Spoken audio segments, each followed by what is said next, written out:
అదరగొట్టే కారం రంగు రుచి ఆచి కారం పొడి. సంక్రాంతికి ప్రభాస్ చిరంజీవితో పాటు రవితేజ, నవీన్ పోలిశెట్టి, శర్వానంద్ లాంటి మీడియం రేంజ్ హీరోలు కూడా వచ్చారు పండక్కి.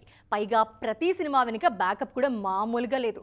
అందుకే ఎవరికి వాళ్ళు తమ బ్యాక్గ్రౌండ్ వాడి స్క్రీన్స్ బాగానే తెచ్చుకున్నారు. కానీ ఎంత అడ్జస్ట్ చేసినా ఈ థియేటర్స్ ఇష్యూతో కలెక్షన్లపై కూడా ప్రభావం తప్పట్లేదు.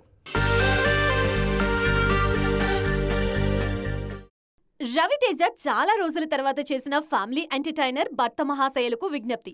కిషోర్ తిరుమల తెరకెక్కించిన ఈ చిత్రాన్ని ఎస్ఎల్వి సినిమాస్ నిర్మించారు. చిరు, ప్రభాస్ తర్వాత రావడంతో మొదటి రోజుతో పోలిస్తే రెండో రోజు నుంచి రవితేజ సినిమాకి థియేటర్స్ సగానికి పైగా తగ్గి రాజుగారి ఖాతాలోకి వెళ్లిపోయాయి. నవీన్ పోలిశెట్టి హీరోగా నటించిన అనగనగా ఒక రాజు జనవరి 14న విడుదలైంది. ఈ చిత్రాన్ని నిర్మించింది సితారా ఎంటర్టైన్మెంట్స్. రెండు రాష్ట్రాల్లో స్క్రీన్స్ కాస్త టైట్ గానే ఉన్నాయి ఈ సినిమాకు. కేవలం తన పవర్ తోనే థియేటర్స్ ని క్రౌడ్ ఫుల్ చేస్తున్నారు నవీన్ పోలిశెట్టి. ఇక పండకి అందరికంటే చివరిగా వచ్చారు శర్వానంద్. ఎక్స్ప్రెస్ రాజా, శతమానం భవతి తర్వాత శర్వా నుంచి వచ్చిన పండుగ సినిమా నారి నారి నడుమ మురారి. ఈ సినిమా జనవరి 14 సాయంత్రం విడుదలైంది.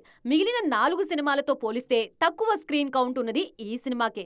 కానీ టాక్ తో థియేటర్స్ సంఖ్య పెరుగుతోంది. మరో 2 రోజుల తర్వాత లాంగ్ రన్ ఉన్న వాటికే థియేటర్స్ ఆటోమేటిక్ గా వెళ్లే ఛాన్స్ ఉంది.